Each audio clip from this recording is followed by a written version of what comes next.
اگر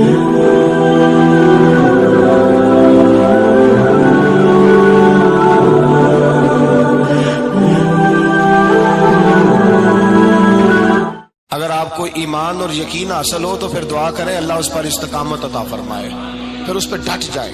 نبی پاک صلی اللہ علیہ وسلم نے فرمایا میں اس بات کا خوف نہیں کرتا کہ میری امت کمزور ہو جائے گی، اس بات کا ڈر نہیں کہ پیسے ختم ہو جائیں گے، نہ یہ خوف ہے کہ بھوکی مرے گی۔ حضور کس بات کا خوف ہے؟ تو نبی پاک نے فرمایا خوف یہ ہے کہ ان کا یقین کمزور ہو جائے گا۔ یاد رکھیں اگر اعتبار نہ ہو تو گھر نہیں چلتا، تو اگر اللہ رسول پر یقین کامل نہ ہو تو پھر بندہ مسجد نہیں آ سکتا، پھر اس کا دین نہیں چلتا، پھر اس کے لیے مشکل ہے نماز، پھر اس کے لیے مشکل ہے راہ خدا میں خرچ کرنا۔ میرے نبی پاک نے فرمایا یوں نہ کہا کر کہ یا اللہ چاہے تو دے چاہے تو نہ دے، جب مالک سے مانگ تو کہا کر یا اللہ تجھی سے مانگنا ہے، میں لے کے اٹھوں گا، تو مجھے دے گا۔ فرمایا جتنا تیرا یقین کامل ہوگا اتنا ہی اللہ تجھے جھولی بھر کے عطا فرمائے گا۔ کمزور سا مسلمان، لڑکھڑاتا سا مسلمان دیکھتا ہوں کرتا ہوں، اور یہ بھی نہ دیکھا کریں بھائی ایمان یقین کو استقامت کے درجے پہ لیں، یہ نہ دیکھا کریں کہ وہ کیسے دے گا، وہ کسی وسیلے کا محتاج نہیں ہے، وسیلے کو پسند کرتا ہے، پر وسیلے کا محتاج وہ بغیر وسیلے کے بھی دے دیتا ہے۔ ہر آدمی ماں باپ کے ذریعے پیدا ہوتا ہے، اگر پیدا کرنا چاہے تو جناب عیسیٰ کو بغیر باپ کے پیدا کر دیتا ہے، اگر پیدا کرنا چاہے تو حضرت آدم کو بغیر ماں اور باپ کے پیدا کر دیتا ہے۔ جب یقین رکھیں، یقین قرآن مجید پڑھیے، حضرت موسیٰ علیہ السلام فرعون کے دربار میں کھڑے ہیں، چاروں جانب دشمن ہی دشمن ہے، جادوگر آ گئے، انہوں نے سانپ چھوڑے، حضرت موسیٰ کے ہاتھ میں ڈنڈا تھا، حضرت موسیٰ کہتے ہیں یا اللہ کیا کروں؟ تو اللہ تعالیٰ نے فرمایا اپنا عصا پھینک دو۔ کہنا چاہیے تھا نا کہ یا اللہ ایک ہی تو شے ہے، اتنے سانپ ہے، بچانے کے لیے ڈنڈا ہے وہ پھینک دوں؟ ڈنڈا پھینکا جاتا ہے، سانپ کو دیکھ کر کے قابو کیا جاتا ہے۔ یہ میرا اور آپ کا ذوق ہے نا، لیکن انبیاء کرام کا انداز ملاحظہ کیجئے میرے عزیزو۔ اللہ فرماتے ہیں ڈنڈا اے موسیٰ ڈال دے اپنا عصا، پہلے نہیں فرمایا کہ سانپ بن جائے گا، فرمایا بس تو ڈال دے۔ میں اور آپ ہوتے ہیں تو سامنے ہے، ڈنڈا ہاتھ میں ہے، ہم کہیں گے عجیب بات ہے، یہی تو دفاع کی چیز ہے، اسی کو ڈال دوں تو بچوں گا کیسے؟ کہا ڈال دو، تو حضرت موسیٰ نے ڈال دیا، کہا میرے رب کا حکم ہے تو میرے لیے بہتر ہی ہوگا۔ اللہ فرماتے ہیں جب موسیٰ نے ڈالا تو میں نے اس ڈنڈے کو، اس عصا کو اژدہا بنا دیا۔ اب کبھی عصا بھی اژدہا بنے، کبھی چھڑی بھی بہت بڑا اژدہا بنی ہے، لیکن قرآن کہتا ہے جناب موسیٰ نے ڈالا تو اللہ نے اژدہا، بلکہ اس سے پیچھے چلیے، عورتیں کمزور یقین کی ہوتی ہیں نا، جناب موسیٰ پیدا ہوئے تو اللہ فرماتے ہیں میں نے موسیٰ کی ماں کے دل میں بات ڈالی، ماں کے دل میں صندوق میں ڈال کے تو اس کو دریا میں بہا دے۔ اور بھائی صندوق میں کہہ سکتے ہیں نا آکسیجن کیسے جائے گی، اور دریا میں بچے بچنے کے لیے ڈالے جاتے ہیں کہ ڈوبنے کے لیے ڈالے جاتے ہیں؟ ماں کے دل میں یقین کمزور نہیں تھا ماں کا۔ انبیاء کے ماں باپ موحد ہوتے ہیں، دین کو ماننے والے، ماں کے دل میں اللہ نے باپ، اللہ قرآن میں کہتے میں نے وحی کی، میں نے القاء کیا، میں نے بات ڈالی۔ حضرت موسیٰ کی ماں کہتی ہے میں نے ڈال کے نا سمندر میں بیٹا، میں نے سمندر میں بیٹا ڈال کے صندوق میں بند کر کے رب کے حوالے کیا۔ آپ فرماتے ہیں میرے مالک کا بھروسہ کیا تو پھر میرے مالک کا کام دیکھو، کمال دیکھو، میں نے دریا میں ڈالا، اللہ نے فرعون کے گھر میں میرے بیٹے کی پرورش کرا دی۔ یہ یقین کہ حضرت موسیٰ کے پاس قوم آئی، قرآن پڑھیے، کہا جناب پانی چاہیے، وَإِذِ اسْتَسْقَىٰ مُوسَىٰ لِقَوْمِهِ، موسیٰ نے اپنی قوم کے لیے پانی مانگا، ہم نے کہا فَانْفَجَرَتْ مِنْهُ اثْنَتَا عَشَرَةَ عَيْنًا، اپنا ڈنڈا پتھر پہ مارو۔ عقل والا آدمی ہوتا تو اڑ جاتا، کہتا یا اللہ پتھروں سے بھی کبھی پانی نکلا ہے؟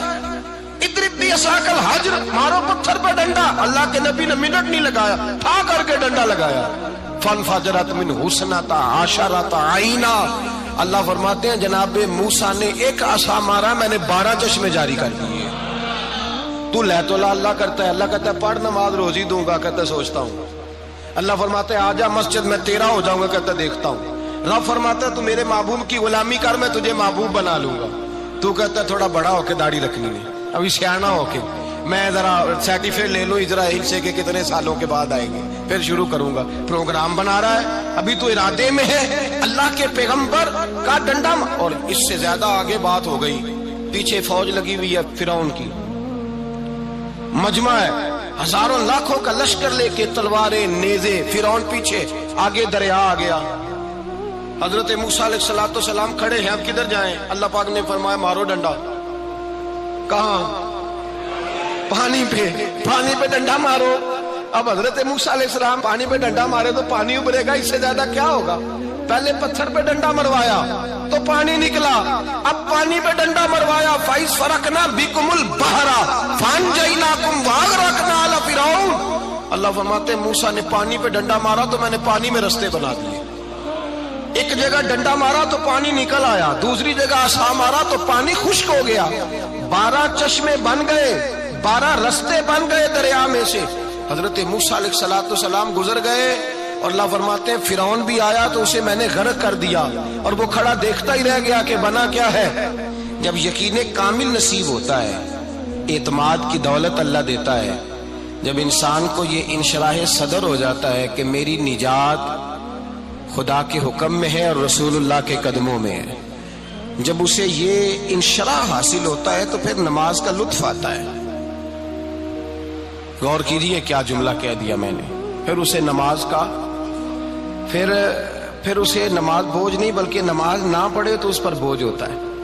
پھر قرآن مجید اس کی روح کا ساتھی ہو جاتا ہے، پھر عبادات، تقوی، پرہیزگاری، پھر وہ ایک سنت کے چھوٹنے پر پریشان رہتا ہے جب یقین کی دولت نصیب ہوتی ہے۔ قرآن مجید فرقان حمید نے کہا ایمان لاؤ تو پھر ایمان پہ ڈٹ جاؤ، مسلمان بنو تو پھر اسلام پر۔ پھر یہ جو کمزوری ہے نا، یہ دیکھتے ہیں، کرتے ہیں، چلتے ہیں، ابھی کل، ابھی پرسوں، بہانے، ہیلے، ابھی میں نماز شروع کرتا ہوں، دیکھتا ہوں لا الہ الا اللہ محمد الرسول اللہ صلی اللہ علیہ۔ جب کسی نے کلمہ پڑھا تو اس پر پورا دین ضروری ہے، پورا۔ اب وہ یہ نہیں کہہ سکتا کہ تھوڑا تھوڑا کر کے آؤں گا۔ یقین کی دولت نعمت ہے۔ اللہ پاک قرآن مجید میں فرماتے ہیں ان الذین قالوا ربنا اللہ ثم استقاموا، جنہوں نے کہا کہ اللہ ہمارا رب ہے اور پھر وہ اس پر ڈٹ گئے، پھر اس پر وہ کہا تو ڈٹ گئے، کھڑے ہو گئے، نہیں اللہ ہی رب ہے، اللہ ہی دینے والا، اللہ ہی مالک، اللہ ہی ہمارا رازق ہے، رب ہی ہمارا سب کچھ۔ جب ڈٹ گئے تو فرمایا تتنزل علیہم الملائکہ، پھر میں ان کی مدد کے لیے آسمان سے فرشتوں کا نزول فرمایا کرتا ہوں۔ فرشتے کیا کہتے ہیں؟ اللہ تخافوا ولا تحزنوا، غم نہ کرنا، خوف نہ کھانا، وابشروا بالجنۃ التي كنتم توعدون، ہم تو تمہیں اللہ تبارک و تعالیٰ کی اس جنت کی خوشخبری دینے آئے ہیں جس کا رب نے تمہارے ساتھ وعدہ کیا ہوا ہے۔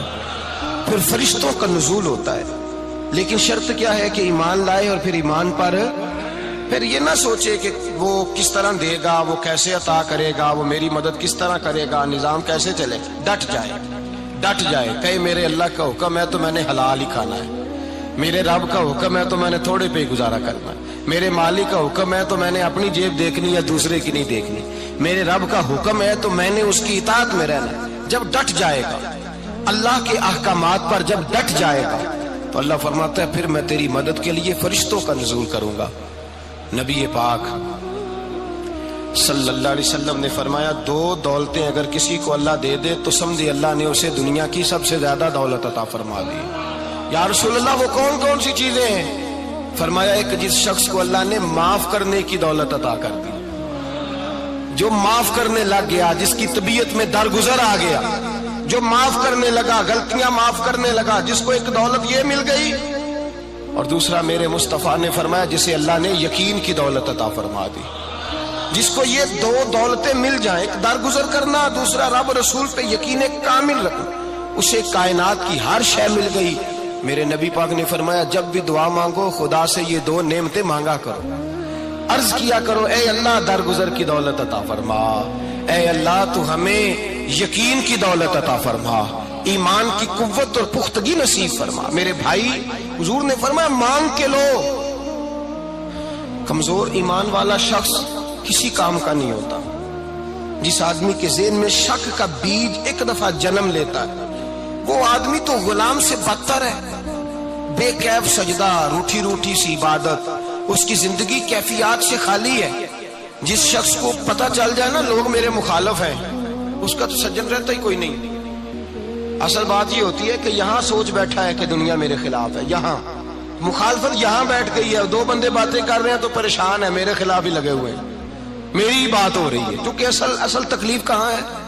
اور اگر یہاں یقین کامل ہو گیا نا کہ سارے مجھ سے پیار ہی کرتے ہیں، تو پھر دو بندوں کو بات کرتا دیکھیں گے تو یہی سوچے گا میری تعریفیں کر رہے ہیں۔